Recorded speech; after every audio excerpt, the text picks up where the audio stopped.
हम डिस्ट्रीब्यूटिविटी के बेस्ड कुछ क्वेश्चन सॉल्व करेंगे। ओके, तो आगे बढ़ते हैं। Type 5 examples based on distributivity.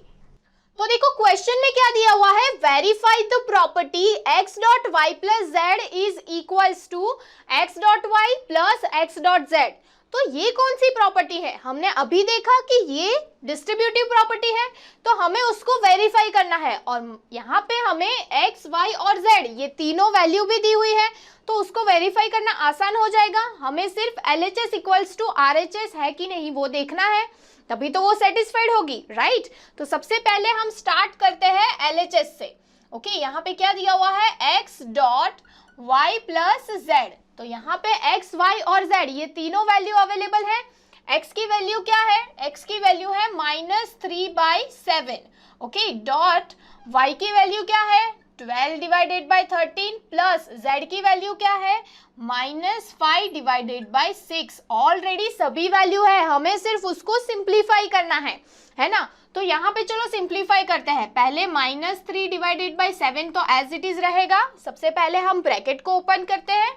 तो ब्रैकेट में सिंप्लीफाई करने के लिए हमें सबसे पहले तो एलसीएम लेना होगा, और एलसीएम कैसे लेना है वो तो मैंने आपको बता ही दिया है। 13 और 6 ये दोनों का एलसीएम क्या होगा, 78। और यहाँ पे प्लस माइनस क्या हो जाएगा, माइनस, तो एलसीएम होगा 78। सबसे पहले हमें 13 है यहाँ पे और एलसीएम 78 है, तो हमें किससे मल्टीप्लाई करना होगा, 6 से। तो यहाँ पे क्या होगा, 12 इंटू 6 प्लस माइनस माइनस, यहाँ पे हम मल्टीप्लाई करेंगे 5 मल्टीप्लाई विथ यहाँ पे 6 है, तो हमें 78 लाने के लिए यहाँ पे किससे मल्टीप्लाई करना होगा, 13 से। ओके, अब इसको सिंप्लीफाई करते हैं। -3/7 तो एज इट इज ही रहेगा। ओके, यहाँ पे 12 इंटू 6 को मल्टीप्लाई करने पे मिलेगा 72, और यहाँ पे ये दोनों टर्म को मल्टीप्लाई करने पे मिलेगा 65 डिवाइडेड बाई 78। देखो अब आंसर आ ही चुका है ऑलमोस्ट। -3/7 मल्टीप्लाई विथ ये दोनों को 72 माइनस 65 दोनों को सब्ट्रैक्ट करने पे हमें यहाँ पे आंसर मिलेगा 7 डिवाइडेड बाई 78। तो 7 कैंसिल हो गया। तो अब ये दोनों को सिंप्लीफाई करते हैं, तो यहाँ पे आएगा 26, यानी हमें आंसर मिल चुका है -1/26। ये किसकी वैल्यू मिली है, ये जो हमें फाइंड करना था फर्स्ट टर्म की वैल्यू मिल चुकी है। अब हमें दूसरा RHS में क्या दिया हुआ है तो वो भी देख लेते हैं। RHS इज इक्वल्स टू क्या दिया हुआ है, x dot y plus x dot z. ये भी इजी है क्योंकि तीनों वैल्यू तो ऑलरेडी अवेलेबल है। तो चलो वैल्यू सब्स्टिट्यूट करते हैं। x की वैल्यू क्या है, -3/7 मल्टीप्लाई विथ y की वैल्यू क्या है, 12 डिवाइडेड बाई 13 प्लस x की value again -3 divided by 7 into यहाँ पे z की वैल्यू क्या है, -5 डिवाइडेड बाई 6।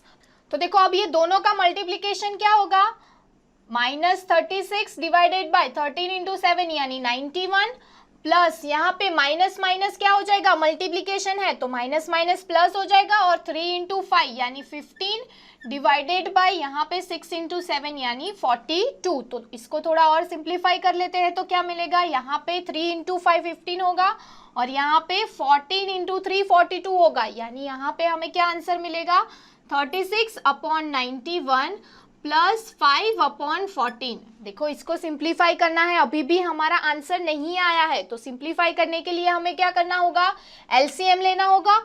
तो ये दोनों का एलसीएम लेके देखना 182 ही आएगा, और एलसीएम कैसे लेना है वो तो मैंने आपको प्रीवियसली बताया ही है।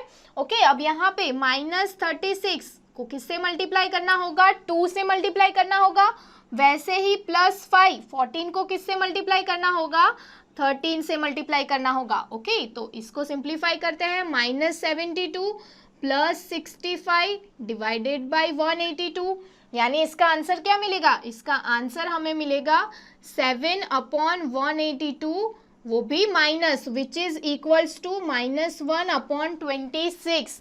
ये किसकी वैल्यू मिल गई, RHS की वैल्यू भी मिल गई। अब आप देखो कि LHS और RHS दोनों की वैल्यू सेम है कि नहीं, दोनों की वैल्यू सेम है ना, यहाँ पे भी -1/26 मिल रहा है, यहाँ पे भी -1/26 मिल रहा है, यानी क्या वेरीफाई हो गया कि ये जो प्रॉपर्टी दी हुई है डिस्ट्रीब्यूटिव प्रॉपर्टी वो वेरीफाई हो गई।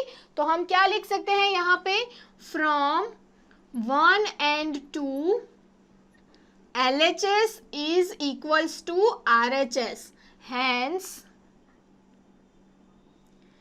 x dot y plus z is equals to x dot y plus x dot z is verified।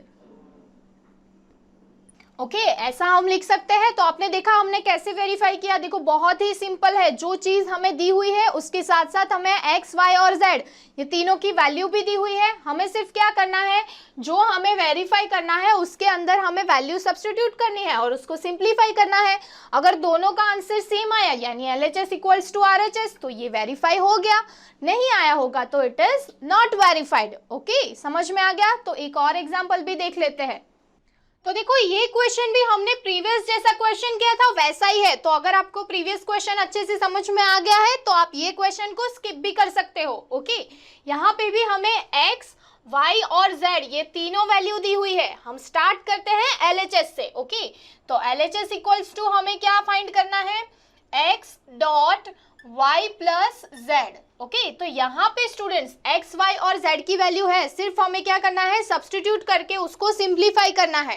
तो x की वैल्यू सब्स्टिट्यूट करते हैं, -3/4 मल्टीप्लाई विथ y की वैल्यू क्या है, -5/2 प्लस z की वैल्यू है 7/6। अब हम क्या करेंगे, सबसे पहले लेना होगा LCM और 2 और 6 ये दोनों का LCM क्या होगा, 6। ओके यहाँ पे क्या होगा, -15 क्योंकि 3 से मल्टीप्लाई करेंगे, प्लस यहाँ पे क्या होगा 7 क्योंकि 6 तो है ही। ओके तो इसको अब सिंप्लीफाई करते हैं, तो इसको सॉल्व करने पे क्या होगा, -8/6 आंसर मिलेगा। अब क्या करना है, सिंपल ये दोनों का मल्टीप्लीकेशन करना है। ओके मल्टीप्लीकेशन थोड़ा आसान हो जाए इसलिए अब देखो यहाँ पे 3 2 6 होगा। Okay and 2 cross 4 is equals to 8 और 4 और 4 कैंसिल हो गया। तो अब रिमेनिंग टर्म क्या है, तो आप देखो यहाँ पे माइनस इंटू माइनस यानी क्या हो जाएगा, प्लस, यानी आंसर मिलेगा 1। ओके तो ये फर्स्ट LHS इक्वल्स टू हमें कुछ वैल्यू मिल चुकी है। अब हमें क्या फाइंड करना है, RHS। तो RHS इक्वल्स टू हमें क्या दिया हुआ है, RHS is equals to x multiply with y plus x multiply with z। Again हमें सारी वैल्यू दी हुई है। ओके तो वैल्यू सब्स्टिट्यूट करते हैं, x की वैल्यू क्या है, -3/4। समझ में आ रहा है ना स्टूडेंट्स, कंफ्यूजन तो नहीं हो रहा। ओके y की वैल्यू क्या है, -5/2 plus again x dot z यानी x की वैल्यू मल्टीप्लाई विथ z की वैल्यू क्या है, 7/6। ओके तो देखो अब क्या करना है, ये दोनों का मल्टीप्लिकेशन, क्योंकि इसमें तो आगे कुछ सिंप्लीफाई हो नहीं सकता, तो माइनस इंटू माइनस यानी क्या हो जाएगा, प्लस, यानी +15 डिवाइडेड बाय 8 प्लस यहाँ पे क्या हो रहा है, यहाँ पे -7। ओके -7 डिवाइडेड बाय 4 इंटू 2 यानी अगेन 8। अब क्या करना है, तो आप देखो यहाँ पे दोनों के डिनोमिनेटर सेम है। अब डिनोमिनेटर सेम है तो एलसीएम क्या होगा, वही वैल्यू होगी, यानी यहाँ पे एलसीएम हमें मिलेगा 8। ओके तो ऊपर क्या होगा, 15 प्लस माइनस -7, 15 - 7 सब्ट्रैक्ट करने पे हमें आंसर मिलेगा 8/8 यानी 1। तो यहाँ पे आंसर मिल रहा है 1, यानी RHS इक्वल्स टू भी हमें कुछ वैल्यू मिल रही है, दैट इज 1। अब हम देखते हैं कि LHS और RHS की वैल्यू सेम है। तो आप देखो LHS इक्वल्स टू भी हमें 1 मिल रहा है और RHS इक्वल्स टू भी 1 मिल रहा है, यानी ये वेरीफाइड हो चुका है, ये दोनों इक्वल है। ओके तो हम क्या लिख सकते हैं यहाँ पे, from 1 and 2 x dot y plus z is equals to x dot y plus x dot z is verified। Right, verify कर लिया हमने इजीली। तो अब नेक्स्ट क्वेश्चन देखते हैं क्या दिया हुआ है। ओके अब देखो क्वेश्चन में क्या दिया हुआ है, हमें एक टर्म दी हुई है, हमें उसको सिंप्लीफाई करना है। तो उसके लिए सबसे पहले क्या करेंगे, तो मैं यहाँ पे आपको बता रही हूँ कि ये जो 3 अलग अलग वैल्यू है उसको हम वेरिएबल के साथ अज्यूम कर लेते हैं, जिससे हमें थोड़ा सॉल्व करना आसान हो जाए। x is equals to 2/7, y is equals to 7/16 और z इज इक्वल्स टू 21/4। देखो ये वेरिएबल की वैल्यू मैंने क्यों ली है, ताकि हम सॉल्व करें तो हमें पता चले कि हमें कौन सी टाइप से सिंप्लीफाई करना है। ओके, तो सबसे पहले हमें x इंटू y है इसकी वैल्यू, तो यहाँ पे क्या होगा y माइनस ये z की वैल्यू है z। ओके, ऐसी कुछ टर्म दी हुई है और हमें इसको सिंप्लीफाई करना है। तो आप ध्यान से ऑब्जर्व करो, ये कोई प्रॉपर्टी की वैल्यू लग रही है आपको, ये कोई प्रॉपर्टी है ना। ऐसी प्रॉपर्टी हमने अभी देखी है, वो है डिस्ट्रीब्यूटिव प्रॉपर्टी, राइट। तो सबसे पहले उसके लिए क्या करना होगा कि ये ब्रैकेट के साथ ये वेरिएबल को मल्टीप्लाई करना होगा, यानी क्या होगा x इंटू वाई। तो यहाँ पे हम लिखेंगे x इंटू वाई, बीच में क्या है, बीच में है माइनस, यानी माइनस दूसरे ब्रैकेट में क्या होगा, x को y के साथ मल्टीप्लाई किया, अब x को z के साथ भी मल्टीप्लाई करना होगा, यानी x इंटू जेड। और x, y और z ये तीनों की वैल्यू तो अवेलेबल है। ओके, ये वैल्यूज इसके अंदर हम सब्स्टिट्यूट करेंगे तो इजीली इसका आंसर मिल जाएगा। ओके, और वही तो हमें फाइंड करना है। तो सबसे पहले हम वैल्यू सब्स्टिट्यूट करते हैं x की, वो क्या है 2 डिवाइडेड बाई 7 इंटू वाई की वैल्यू क्या अज्यूम की है हमने 7 divided by 16 minus again x की वैल्यू है 2/7 और z की वैल्यू है 21/4, 21 डिवाइडेड बाई 4। इसको सिंप्लीफाई करते हैं तो देखो आसानी के लिए 7 कैंसिल हो गया, 2 8 जा 16, वैसे ही यहाँ पे 2 2 जा 4 and 7 multiply with 3 that is 21। Okay, तो अब जो रिमेनिंग टर्म्स है वो सब हम यहाँ पे लिख देते हैं। तो यहाँ पे क्या है, सिर्फ 8 ही है, तो हम यहाँ पे क्या लिखेंगे 1 डिवाइडेड बाई 8, राइट, यही लिखेंगे ना हम। माइनस माइनस क्या है, कौन सी टर्म रिमेनिंग है 3 डिवाइडेड बाई 2। ओके, यानी यहाँ पे 3 डिवाइडेड बाई 2। अब इसको सिंप्लीफाई करने के लिए हमें क्या लेना होगा, LCM, जैसे हमने प्रीवियस बहुत सारे एग्जांपल्स में लिया है ना। तो इसका LCM क्या होगा 8 होगा। ओके, अब यहाँ पे 1 माइनस 2 है और LCM है 8, तो किससे मल्टीप्लाई करना होगा 4 से। तो हम इसको 4 से मल्टीप्लाई करेंगे तो आएगा 12 और इसको सॉल्व करने पे 1 minus 12 that is -11 divided by 8। तो इसको सिंप्लीफाई करने पे आंसर मिल गया जो हमें फाइंड करना था, राइट। हमें इसको सिंप्लीफाई करना था। तो आपने देखा कि हमने क्या किया, सबसे पहले ये जो भी वैल्यूज दी हुई थी उसको एक वेरिएबल के अकॉर्डिंग अज्यूम कर लिया, उसके बाद सिंपल सिर्फ डिस्ट्रीब्यूटिव प्रॉपर्टी का यूज किया है और वैल्यू सब्स्टिट्यूट की, तो इजीली सिंप्लीफाई हो गया।